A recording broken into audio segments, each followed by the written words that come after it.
Abah dan Abah.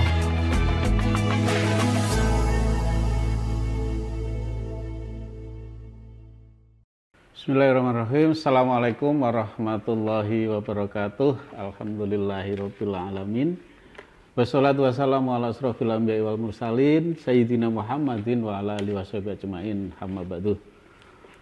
Sobat Vok, kembali berjumpa dengan Abah Ali ya. Tentunya di Vok Radio Jogja di program Abah dan Abah. Sebelumnya mari kita selalu memanjatkan rasa syukur kita kehadirat Allah Subhanahu wa taala. Banyak nikmat yang sudah kita rasakan tentunya, dan kadang-kadang itu kita suka lupa bahwa kenikmatan itu dari siapa. Ya, maka sudah selayaknya ya Sobat Vok, kita selalu bersyukur dan bersyukur atas karunia yang sudah kita nikmati. Sholawat setelah salam tak lupa mari kita aturkan pada junjungan Nabiullah kita Muhammad Sallallahu Alaihi Wasallam, pada keluarganya, sahabat-sahabatnya, dan mudah-mudahan di yaumul akhir nanti kita mendapat syafaat dari beliau. Amin ya Rabbal Alamin. Sobat Vok yang berbahagia, tentunya Abah dan Abah masih setia menemani sahabat Vok sekalian ya. Ini masih di suasana Syawal tentunya. Kemarin kita sudah berdiskusi dengan Abah Jatmiko terkait apa sih ya yang bisa kita rasakan terkait dengan Syawalan, apa yang harus kita lakukan, dan kemarin kita diskusi juga terkait dengan ciri-ciri orang takwa ya. Karena setelah puasa Ramadan ya sahabat Vok, tentunya kita harus tahu puasa kita itu ada dampaknya apa enggak. Karena tujuan puasa adalah la'alakum tattaqun, supaya kita menjadi orang yang bertakwa, kan seperti itu. Maka ada beberapa ciri takwa kemarin yang kita ulas ya. Nah, tentunya ini menjadi pembelajaran buat kita bersama. Baik Sobat Vok, Abah Jatmiko sudah hadir tentunya ya. Assalamualaikum Abah. Waalaikumsalam warahmatullahi wabarakatuh. Gimana suasana Syawal, masih banyak undangan ya Abah ya? Ya lumayan Pak. Lumayan. Kelihatan kok lumayan. Kalau ada capek di muka Abah, capek makan maksudnya. Capek demo Pak. Oke. Abah, ini masih teruskan dengan tema yang kemarin ya, tentunya karena kita masih di suasana Syawal. Ya, kemarin kita diskusi atau membahas terkait dengan ciri-ciri orang dikatakan semakin bertakwa ya, karena takwa itu tidak ada habisnya. Jadi, kalau sudah takwa sudah selesai enggak, tapi justru ada peningkatan dan selalu peningkatan. Salah satunya adalah ciri-ciri yang kemarin sudah Abah sampaikan. Selanjutnya mau Abah, silahkan. Apa ini? Mau menyampaikan atau mau diskusi apa ini? Diskusinya kita berdua Pak. Iya, biar yang lain menikmati saja. Saya hanya membaca saja. Oke. Kemarin kan kita sudah, kalau Syawalan biasanya yang dibaca adalah Ali Imran ayat 133. Ya, betul. Wasari'u ila maghfirati min rabbikum wa jannatin arduha samawati wal ard wa'iddat lil muttaqin. Cepat-cepatlah engkau memohon ampun kepada Tuhanmu, karena kalau kamu diampuni oleh Tuhanmu, akan disediakan surga seluas langit dan bumi. Ya, tapi yang ayat berikutnya agak kemudian menerangkan orang takwa itu siapa. Jadi siapakah orang takwa itu? Begitu loh Pak. Siapakah orang yang disediakan surga seluas langit dan bumi itu? Tairo do pahit Pak. Ya, terus kemudian ayat berikutnya kan alladzina yunfikuna fis-sarra'i wad-dharra. Orang-orang yang bertakwa itu adalah orang-orang yang menafkahkan hartanya baik dalam keadaan sempit maupun dalam keadaan luas. Artinya ketika dia mampu pakai hartanya, kalau dia lebih mampu pakai waktu luangnya ya pakai tenaganya. Bahasa saya kalau ada satu pengajian, kalau bisa jadi ustadznya ya jadi ustadznya. Tapi ustadz kalau datang sendirian kan nggak ada panitianya ya mau apa. Maka harus ada panitianya. Penyelenggaranya harus ada. Yang menyiapkan masjidnya, yang menyiapkan tikarnya, yang menyediakan apa semuanya rangkaiannya lah. Jadi ustadz saja ya nggak apa namanya tidak berlangsung pengajian itu, harus ada panitianya.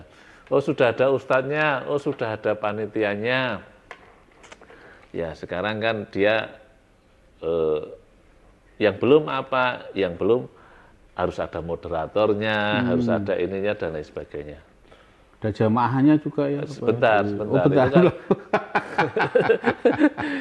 sudah ada ustadznya, sudah ada orang kayanya sudah, kemudian panitianya sudah, saya ngapain kan gitu lah. Ngapain saya, sudah semuanya.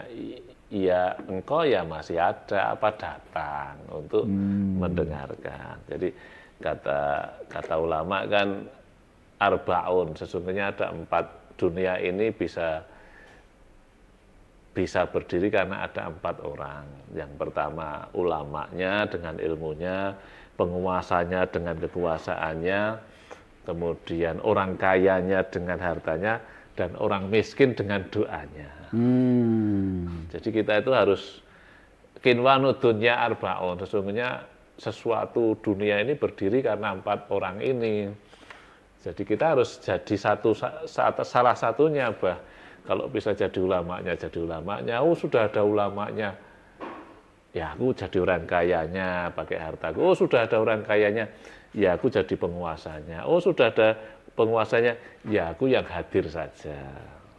Paham, Pak? Jamaahnya gitu jamaahnya. Nah ini namanya alladzina yunfikuna fis sarai wad dara. Kamu itu bermanfaat di mana tempat, maksudnya itu. Jangan hanya kamu kalau sedekah sesuatu yang kemudian kalau sudah ada orang lain terus, oh ini udah nggak butuh aku, jangan. Ya, paham, Pak? Betul. Sesuai dengan perannya lah. Sesuai ya kan? Dengan perannya. Jadi mereka orang yang sedekah baik dalam keadaan sempit maupun dalam keadaan kaya. Terus mau takziah toh, Pak? Mau takziah toh. Kemudian yang kedua, alladzina fi sarwatara wal kadiminal ghaidzan. Orang yang mereka mampu menahan emosinya. Jadi orang-orang yang takwa itu adalah orang-orang yang mampu menahan emosinya. Karena sebetulnya asbabun nuzul semua kesalahan itu ibunya ya emosi ya, kemarahan. Ada pembunuhan, ibunya ya pasti emosi. Ada perceraian, pasti karena emosi. Ada pertengkaran, pasti emosi. Semua kejahatan di muka bumi ini pasti awalnya adalah orang yang tidak bisa menahan emosi. Itu kalau di kesehatan itu diabetes itu apa? Kok diabetes? Iya, diabetes itu kan ibunya penyakit. Oh. Iya, diabetes itu istilahnya ibunya penyakit. Jadi orang kalau sudah kena diabetes bisa biasanya jantung, bisa mengarah kemana-mana. Maka itu harus dibenahi. Ya, ini di dalam apa namanya tadi yang Abah sampaikan juga demikian ya. Jadi kayaknya enak ya itu, Quran mengatakan tahanlah emosimu, tapi sebetulnya menahan emosi itu seluruh kesalahan itu asbabun nuzulnya adalah di marah. Kalau kita tidak marah ya apa-apa itu. Iya, ngontrol marah itu ya gampang-gampang susah dan memang harus butuh latihan. Makanya kan kata Nabi, tahukah kamu orang yang kuat gitu kan? Orang yang kuat ya kalau dia gulat pasti menang, itu orang yang kuat. Nabi enggak, orang yang kuat itu adalah orang yang mampu menahan marah. Oke, baik Abah, sebentar kita berhenti dulu ya, ada yang mau lewat, maka tetaplah bersama Abah dan Abah di Vox Radio Jogja.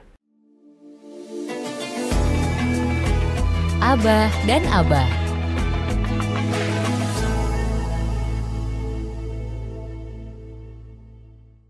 Kembali bersama Abah dan Abah di Folk Radio Jogja. Oke Abah, tadi terkait dengan marah ya. Jadi memang yang namanya menahan marah itu sesuatu yang ternyata luar biasa. Karena di saat ini yang kita rasakan, kan orang itu gampang sekali tersulut kemarahan. Ya, di jalan itu coba lihat, kita lihat beberapa kali kita sering melihat di media sosial ya, betapa hanya karena sebab yang sepele ya. Belum lama ini di Jogja itu kan ada itu orang yang berpapasan di jalan ya kan, di gang ya. Itu kan sebenarnya sesuatu yang sepele ya. Nah, ternyata bisa sampai melakukan penganiayaan dan sebagainya itu hanya gara-gara karena sesuatu yang sepele. Nah, ini gimana ini Pak? Begini Bah, marah itu sebetulnya anak buahnya sombong. Marah itu sebetulnya anak buahnya sombong. Timnya sombong gitu ya. Timnya sombong. Sombong itu merasa bahwa kelebihan yang ada itu karena usahanya. Merasa bahwa dia yang karena yang bukan bersangkutan dari Allah Subhanahu ya, wa Ta'ala. Aku punya harta, aku punya kepandaian, aku punya ini dan lain sebagainya. Orang-orang jangan dong menghinakan aku. Orang-orang harus memuliakan aku. Aku itu kan orang yang hebat. Nah, nah orang sombong inilah kemudian melahirkan kemarahan. Sebetulnya begini Pak. Ketika orang sombong itu jiwanya nggak wajar, Pak. Jadi orang yang tidak wajar itu apa, Pak, ciri-cirinya? Ini, Pak. Ini orang ini pasti tidak wajar. Jadi dia punya prinsip begini, Pak. Semua orang harus melegakan saya. Wow, kalau saking sombong kan kemudian menjadi raja tuh Pak. Ya, dia apa maunya harus terpenuhi. Ketika seorang itu punya kelebihan pasti dia merasa menjadi raja. Apa sifat raja?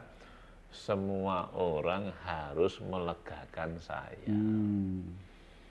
Ya kalau di jalan ya harus nunduk sama saya lah, saya rajanya. Kalau di pertemuan ya harus yang paling dimuliakan saya karena saya rajanya. Semua orang harus melegakan saya. Semua orang harus memuliakan saya. Wajar nggak, Pak? Enggak. Dan itu banyak terjadi sekarang ini. Iya. Banyak terjadi. Iya, apalagi. Ini cerita fakta ya. Jadi kemarin belum lama ini. Ngerasani nggak, Pak? Ya ini sebagai sebagai contoh real. Nggak nyebut orang. Enggak, kita nggak nyebut orang. Dan ini real, belum lama ini betul. Nah, jadi saya kan ada sekolahan sekolahan TK ya. Sekolahan TK itu kalau pagi kan kredit. Jalan itu, ya kan pasti orang anak-anak nganter ibu-ibu nganter anak sekolahnya itu. Lah ini dilalai ada mobil parkir di depan TK itu. Ya mobil parkir di depan TK itu kan otomatis mengganggu aktivitas ibu-ibu. Iya, jalan jadi sempit akhirnya itulah. Ada salah satu tenaga pendidik mungkin ya itu mencoba memfoto mobil itu dan diupload di media sosial katakanlah sebagai status atau apa, ini mobilnya siapa dan seterusnya. Nah, ternyata ini jadi geger jadi orang yang punya mobil itu nggak terima, dia marah-marah ya akhirnya mendatangi ke sekolahan dan dia menyatakan bahwa ini TK ini juga mengganggu saya ya kan. Karena kalau ngajar pakai pengeras ya. Anak-anak disalahin, dia sering main di depan rumah saya juga saya nggak pernah marah dan sebagainya. Nah ini kan contoh real, ternyata menahan marah itu tidak gampang, dan itu marah luar biasa. Saya simpulkan Pak, kenapa begitu? Karena orang ini sombong, ya, itu sudah jadi raja. semua orang harus memuliakan saya. Betul. Semua orang harus mengalah sama saya. Semua orang harus melegakan saya. Begitu ada sesuatu yang tidak melegakan, begitu ada sesuatu yang mengurangi kemuliaan dia. Kamu tahu nggak toh, aku tuh raja. Paham nggak, Pak? Betul. Itu mobil saya, itu jadi semacam-macam lah itu. Sekarang begini. Kalau kita punya teman atau punya tetangga yang punya prinsip, semua orang itu harus melegakan saya. Tidak boleh salah sekalipun. Dan ini tobat nggak, Pak? Tobat nggak? Tobat. Ini sering loh kita ketemu itu sering banyak. Sekarang semua orang jadi raja kan, Pak? Iya, jadi heran ya itu merasa punya kekuasaan. Padahal kalau kita punya peso, kemudian kita sedikit aja di tangannya itu, darahnya merah loh, Pak. Nggak biru loh, Pak. Kalau biru raja bener ya itu ya. Makanya aku darah orang biru. Oh iya, Pak, kalau yang biru, Pak. Jelas. Oh, iya. Artinya nggak ada gitu. Iya. Nah, jadi begini, Pak. Apapun alasannya, kronologi kesalahan itu sama. Dalam agama itu sama. Yang pertama, kronologi kesalahan itu kan yang pertama membawakan iblis, Pak. Ya. Itu karena iblis memang nggak karena mau apa? Sombong ya. Merasa lebih baik. Makanya ini ditularkan kepada anak Adam semuanya, supaya mereka kamu tuh usahamu kamu tuh jadi orang terbaik di sini. Kalau kamu sudah jadi orang terbaik di sini ya jangan ada yang nyinggung kamu kamu raja di sini. Semua orang ya harus ngalah sama kamu. Harus mengikuti kehendakmu. Harus mengikuti kehendakmu. Nah, ini makanya Abah tadi bilang, kenapa kita sering marah-marah? Kenapa kita nggak bisa menahan marah? Ya karena di hatinya masih ada iblis. Rasa sombong yang dimasukkan iblis di dalam hatinya. Orang itu yang baik, Pak. Orang itu yang baik ya, Pak. Ya enggak mungkin toh semua orang itu setiap hari harus melegakan. Iya, nggak mungkin setiap hari orang itu harus benar terus. Ya pasti ada salahnya. Ya pasti suatu saat dia melegakan, tapi juga dia juga suatu saat mengecewakan. Itu namanya manusia. Jadi misalkan nggak usah jauh-jauh aja lah, nggak usah tetangga. Anak kita saja ya kadang melegakan ya, kalau mau dilegakan ya mau kecewanya gitu. Kadang-kadang orang itu maunya dilegakan. Legakan terus ya, nggak mau dikecewakan. Nggak mau dikecewakan terus. Setiap orang harus cocok dengan saya. Wah, ini kan luar biasa kalau sudah begitu. Nah, orang-orang yang mereka tidak bisa menahan marahnya, coba sekarang berpikir bahwa semua itu sebetulnya bukan milikmu. Kamu pandai ya karena Allah. Kamu kaya ya karena Allah. Kamu sukses ya karena Allah Subhanahu wa taala. Ya pandai kan aku belajar, iya karena IQ-mu 120. Kalau IQ-mu 70 ya mau belajar kayak apa ya. Nah, kalau sudah begitu, oh semuanya itu ternyata milik Allah yang hanya dipinjamkan kepada saya. Ya kalau sudah kembali kepada sunnah begitu nggak sombong, Pak. Ya semuanya milik Allah. Ya, semuanya milik Allah. Semuanya milik Allah. Justru begini. Allah itu sudah meminjamkan kepada saya apa kepandaian yang luar biasa, IQ yang tinggi. Kalau begitu, kesyukuranku adalah aku akan ngomong sama orang-orang yang bodoh, sama orang-orang yang nggak paham. Ya alhamdulillah sudah dilebihkan sama Allah ya. Sekarang saya gunakan untuk mengalah sama orang-orang yang bodoh. Harusnya kan begitu. Iya. Oke, baik Abah Ustadz Miko. Kita istirahat sejenak dulu. Ada yang mau lewat berikut ini. Siap, Tetaplah siap. bersama Abah dan Abah Siap. di Vox Radio Jogja. Siap. Abah dan Abah.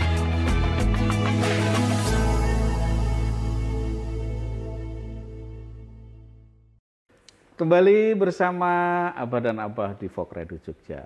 Oke Abah, lanjut terkait dengan tadi itu ya. Ya. Jadi memang kalau kita amati ya di lingkungan kita, kemudian apalagi sekarang dunia kan begitu terbuka ya. Nah, pada saat yang sama kita bisa mengetahui kabar dari daerah manapun ya sekarang ini, luar biasa.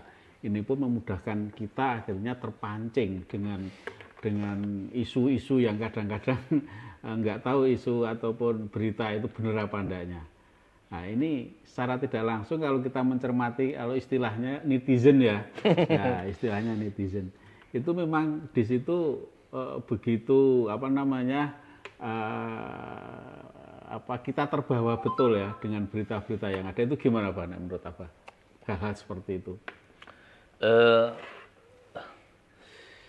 Ya itulah dunia. Iya. Dunia Sikap kita harus bagaimana? Dunia itu tempat pertarungan kebaikan dan keburukan. Betul. Sikap kita bagaimana? Sikap kita begini, Pak. Kinara bolo dewi tak kandani. Gitu. Sikap kita bagaimana, Pak? Begini, Pak. Ini malah akan didengarkan oleh semua orang. Tidak mungkin kita ini melegakan semua orang. Ya, ya itu prinsipnya itu ya berarti ya. Tidak Ini mungkin kita melegakan dunia harus mendengarkan Bapak ini. Tidak mungkin kita melegakan semua orang. Jadi begini, dunia ini pasti ada dua poros, Pak. Kebaikan. Saya kira barat dan timur. Ya, kebaikan dan keburukan. Barat dan timur, ya, utara dan selatan, wanita dan perempuan. Memang ada dua. Wanita dan perempuan gimana? Ya makanya wanita dan laki-laki ya. Iya. Aku nguji ya, Pak. Jadi begini. Tidak mungkin kita diterima di dua poros itu, Pak. Jadi kita ingin... kalau dua-duanya diterima berarti tidak punya pendirian. Nah, tapi setiap orang, karena ini masyarakat, karena ini anak muda, kadang-kadang mereka ingin melampaui batas. Aku kalau bisa punya kawan sebanyak-banyaknya. Yang baik nerima aku, yang buruk nerima aku. Ya kan? Iya. Tapi itu tetap tidak bisa, Pak. Artinya apa? Kita tidak bisa diterima di semua tempat. Begini. Makanya kita punya hanya satu pilihan dari dua itu. Golongan orang baik, apa golongan orang buruk. Kita nggak bisa jadi dua-duanya. Kita nggak bisa diterima di dua-duanya. Karena begini. Kalau kamu jadi orang baik, orang-orang baik itu pasti menerima kamu, mencintai kamu, luar biasa. Karena begitu melihat kebaikan, orang baik itu senang, Pak. Tidak ada nilainya di dunia ini. Itu udah naluri ya, naluri. Tapi orang buruk benci. Betul enggak? Iya. Orang buruk pasti benci. Kamu berbuat apa saja kalau itu nilaimu kebaikan. Itu orang buruk pasti benci. Nggak bisa orang buruk terus, ini udah dikasih uang, sudah dikasih begini. Tapi kalau kamu baik, tetap dia nggak senang. Tetap dia nggak senang. Coba sekarang saya ketemu sama Abah. Bah, ini ada uang 10 juta. Mana. Iya, ini ada uang 10 juta. Ya toh, Bah. Ya, terus apa? Ini ada apa kalau DPR apa itu, Bah? Wakil rakyat. Wakil rakyat, ya. Ini ada wakil rakyat yang baik, ya. Kalau kita pilih dia, nanti di tempat kita akan menjadi orang yang daerah yang baik, akan dibangun begini dan lain sebagainya. Nanti tidak ada kejahatan, tidak ada perzinaan misalkan, tidak ada orang mabuk-mabuk di situ. Nah, terus Abah datang ke tempat orang pemabuk, ini 10 juta, tolong pilih. Dia gimana? Ya nggak mau. Nggak mau, walaupun datangnya kebaikan. Tetap nggak mau. Loh, saya senangnya mabuk. Oh, saya senangnya zina. Ya kan? Ya, betul nggak, Pak? Nah, jadi ketika kamu jadi orang baik, ya pasti kamu dibenci oleh orang yang buruk. Itu sudah resiko, Pak.